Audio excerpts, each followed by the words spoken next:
केवल शुद्ध देसी गाय वेद लक्षणा।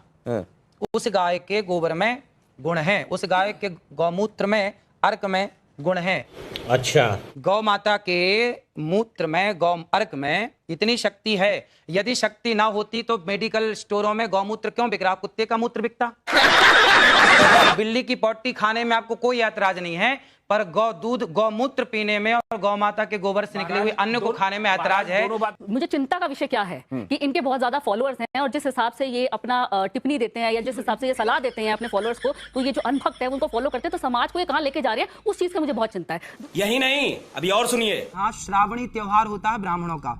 उस श्रावणी में हमारे यहाँ गाय के गोबर से, गौमूत्र से, गौरज से स्नान करने की परंपरा हजारों सालों से रही है। क्या होगा, गाय के गोबर में कितना गुण होता है। बिल्ली की पॉटी की कॉफी पीने में ऐतराज नहीं है, तो गाय के गोबर से स्नान करने में क्यों ऐतराज? जो आप पॉटी की बात कर रहे हैं ना, वो बिल्ली की नहीं है, वो दूसरा जानवर है। और है तो जानवर की, है तो जानवर की, वो किसी और यूज पर्पस से होती है और वो बहुत महंगी होती है। इसका ये मतलब नहीं कि लोग गोबर अपने शक्ल पे लगाना शुरू करते हैं। अब सोचिए करना शुरू कर रहे। तो दोस्तों फाइनली वीडियो की क्लिप देखकर आप समझ ही गए होंगे कि आज की वीडियो किस टॉपिक पे होने वाली है। हाँ, लेकिन उससे पहले मैं आपको ये बता दूं कि आज की इस वीडियो में अनिरुद्धाचार्य का ये मानना है कि गोबर से और गौमूत्र मिलाकर नहाना चाहिए, उसमें आपका शरीर और आपका हेल्थ पूरी तरह से सही रहेगा। हाँ, तो उसी को लेकर कुछ एंकरों ने भी अनिरुद्धाचार्य की पूरी तरह से बैंड बजा दी। हाँ, तो इस वीडियो को शुरू से लेकर एंड तक जरूर देखो और अपना राय कॉमेंट में जरूर बताएं। इसको लेकर क्या ख्याल है आप? ये तो गौ माता का गोबर है, अब पता नहीं आप जर्सी का ले आए कि भैंस का ले आए। अच्छा, अब ये भेद भी हो जाएगा। बिल्कुल भेद है। तो आप तो इसके जानकार हैं, विशेषज्ञ हैं, आप तो देखकर बता देंगे कि किसका है। नहीं, ये सब देख के बताने की चीजें नहीं है। देसी गाय का गोबर ही शुद्ध है। लेकिन ऐसे देखकर पता नहीं चलता। नहीं, ये पता चलता, उसके भी गुण होंगे, पर वो यहाँ पे अब कहाँ लिबर्टी ले आए हम आपके बीच में। तो ये क्या, ये इसको, जैसे अगर कोई आपके जितना जानने वाला नहीं है, उसको शुद्ध के बारे में पता नहीं है, शुद्ध देसी आपने कहा गोबर का इस्तेमाल करो। हाँ, वो इसका इस्तेमाल क्या सौंदर्य प्रसाधन में कर सकता है? नहीं। शुद्ध देसी गाय, भैंस का नहीं और जर्सी का नहीं। जर्सी का तो बिल्कुल नहीं, भैंस का तो बिल्कुल नहीं, केवल शुद्ध देसी गाय वेद लक्षणा। उस गाय के गोबर में गुण है, उस गाय के गौमूत्र में अर्क में गुण है, सबके मूत्र में गुण नहीं है। नहीं तो अगर इस तरीके से गोबर आपको कहीं मिले तो उसको सौंदर्य प्रसाधन के तौर पर इस्तेमाल नहीं करना चाहिए। ये गोबर खेतों में डाल के खाद बनाने के काम का है, लेकिन जो देसी गाय का गोबर है वह आपके लिए अमृत का। आपने क्या गजब टू बाजा केमिकल युक्त फेस वॉश आप यूज करते हैं, लेकिन शुद्ध गाय का गोबर, इस गोबर से नहाने से चमड़ी का कोई भी रोग हो, मैं गारंटी लेता हूं, चमड़ी संबंधी कोई भी रोग हो, आप गऊ के शुद्ध देसी गाय के दो गोबर से स्नान करेंगे तो आपका चमड़ी का रोग समाप्त हो जाएगा। इतनी ताकत गोबर में है। देखिए, मैंने कहा, और सिर्फ इतनी बात नहीं है, बांझपन का भी इलाज है ये। तो ये गाय के संदर्भ में आपने कहा, ये बात स्पष्ट है। अब जरा प्रियंका गुप्ता जी ये बताएंगे आपकी कितने बार आपने गोबर से फेशियल किया है, गाय के गोबर से लोगों का? हाँ सर, मैंने तो आज तक जो मेरी इंडस्ट्री है इसमें मुझे कहीं पे भी पढ़ाया और सिखाया नहीं गया कि गोबर से आप फेशियल कर सकते हो या गोबर से अपनी स्किन को चमका सकते हो। और जैसे कि बाबा जी बता रहे हैं, और अगर ऐसा है तो इसके ऊपर रिसर्च जरूर करना चाहिए। ये बड़ी अच्छी बात कही है। इतना नहीं, गौमूत्र और गाय के गोबर के संदर्भ में कैंसर के इलाज वाला दावा भी किया जाता रहा है। क्या अनिरुद्धाचार्य जी मैं ठीक कह रहा हूँ? हाँ, बिल्कुल। मतलब किसी भी स्टेज का कैंसर तक ठीक हो जाता है। गौ माता के मूत्र में, गौ अर्क में इतनी शक्ति है, यदि शक्ति ना होती तो मेडिकल स्टोरों में गौमूत्र क्यों बिक रहा? कुत्ते का मूत्र बिकता। तुम्हें शर्म है कुछ? मैं तो ये बोलना चाहती हूँ कि मुझे चिंता का विषय क्या है कि इनके बहुत ज्यादा फॉलोअर्स हैं और जिस हिसाब से ये अपना टिप्पणी देते हैं या जिस हिसाब से ये सलाह देते हैं अपने फॉलोअर्स को, तो ये जो अनभक्त है उनको फॉलो करते हैं, तो समाज को ये कहां लेके जा रहे हैं उस चीज का मुझे बहुत चिंता है। बात तो सही है। दूसरी बात, ये कहते हैं गाय के गोबर से आप फेशियल करें या आप उसका सेवन करें, तो आचार्य जी के हिसाब से तो डर्मेटोलॉजिस्ट नहीं होने चाहिए, स्किन स्पेशलिस्ट होना नहीं चाहिए, क्योंकि वो सारे के सारे इन्हीं के पास आए। इनके हिसाब से कोई कैंसर का डॉक्टर नहीं होना। बात आप कह रही हैं, ये क्यों कह रही हैं बताता हूं मैं। क्योंकि आपने सिर्फ ये नहीं कहा कि गाय के गोबर का इस्तेमाल करोगे, तो आपने ये कहा कि मैं गारंटी देता हूं और मैं उसका गारंटी कोई देता हूं प्रूफ कि नहीं है इनके त्वचा के पास। समस्त रोग नष्ट हो जाएंगे। और आपने ये बात उनका सुनी। कोई प्रूफ नहीं है, तो इसका मतलब सारे डॉक्टर्स को छोड़ के सारी की सारी महिलाओं को आपके पास आना चाहिए। कहीं ना कहीं आपकी बात में सच्चाई नहीं है, इसीलिए कोई महिला आपके पास नहीं आई है। देखो ये फंस गया। और बोलने जो दीजिए, आप जरा कह रहे जवाब हैं लीजिए ना, जवाब लीजिए। देखो ऐसा है, ये सारी बातें जो हम कह रहे हैं ना, ये अभी आप लोगों की समझ के परे हैं। जब आप शास्त्रों को पढ़ेंगे, सत्संग करेंगे, गाय के बारे में रिसर्च करिए, गाय के बारे में थोड़ा जानिए। गायनेकोलॉजिस्ट भी नहीं होना चाहिए। गाय को आप मतलब जानते हैं, जो डॉक्टर गाय के बारे में क्या जानते हैं? तो गर्भ होने के लिए और नहीं, इतनी बड़ी विडंबना है कि हम अपने भारत देश में बैठकर, जिस देश में मैया भागवत जी में लिखा, आप अभी मांग रहे थे ना, भागवत जी में लिखा है, मैं आपको दिखा सकता हूँ प्रूफ।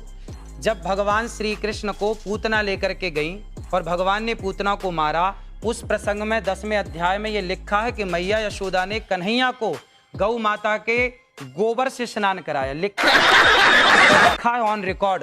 अब विडंबना देखिए कि भारत देश में बैठ करके गौ माता का प्रमाण इस तरह से देना पड़ रहा है। बिल्कुल नहीं, सवाल कुछ और है, आप कुछ और कह रहे हैं। और बिल्कुल नहीं, सवाल कुछ और है, आप कुछ और कह रहे हैं। और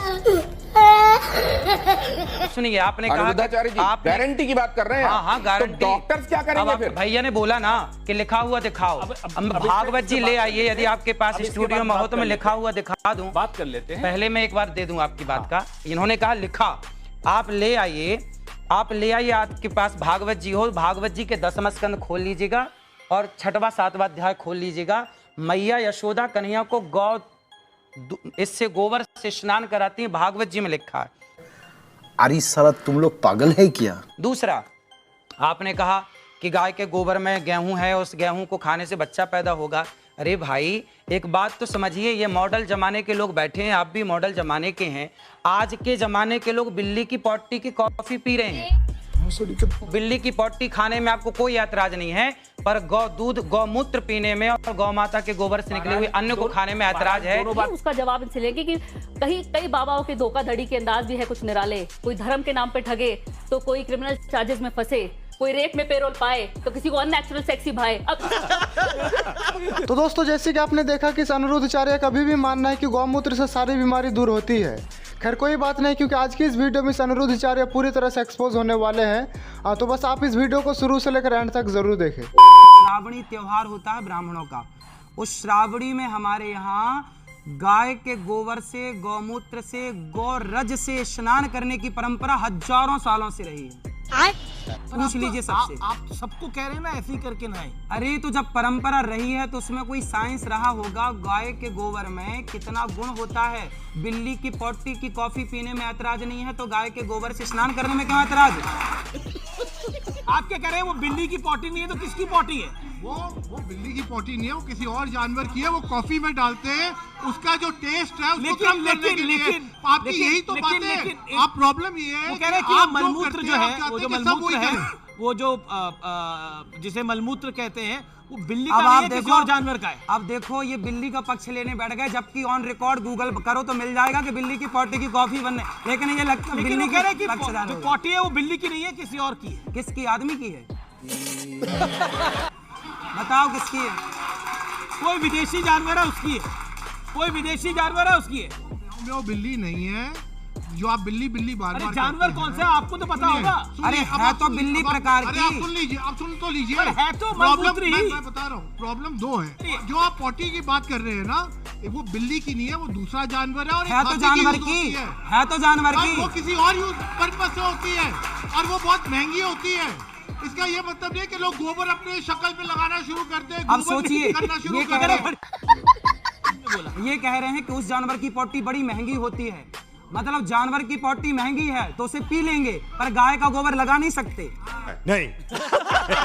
ये भी मेरी सुनती नहीं है ना पढ़ती है, बस फोन देखती है। अच्छा ऐसा है। कितने बच्चे हैं आपके? एक ही है ये नहीं। अच्छा, तो उसके आसपास कोई और बच्चा नहीं है? नहीं, तो समस्या तो ये है ना कि बच्चों को बच्चे भी तो चाहिए ना खेलने के लिए, इसलिए आप और बच्चा दो उसको। अब बताइए गुरुजी। हाँ तो अच्छा है। जनसंख्या को नियंत्रण करने की बात हो रही है, आप कह रहे बच्चा और कर अरे लो। भाई कम से कम एक है, एक बच्चे को कहाँ खेलेगा, किसके संग खेलेगा भैया? गजब कर रहे हैं आप भैया। अरे कम से कम 2 बच्चे तो हों कि आपस में भैया खेल लें, साथ में रहें। तो 1 से भले 2, 2 से भले 3। जब भैया लोग हमारे 10-10 बच्चे पैदा करते तो हम 2-4 तो कर ही सकते हैं। तो दोस्तों जैसे कि अनिरुद्धाचार्य का मानना है कि गौमूत्र से और गोबर से सारी बीमारी दूर होती है, यहाँ तक कि इनका ये भी मानना है कि गौमूत्र से और गोबर से नहाना भी चाहिए। इस बात पे आप लोगों का क्या राय है हमें कमेंट करके ज़रूर बताएं, और वीडियो पसंद आई हो तो वीडियो को लाइक एंड चैनल को जरूर सब्सक्राइब करें। और जल्दी मिलता है नेक्स्ट वीडियो के साथ, तब तक के लिए अपना ख्याल रखें, बाय बाय।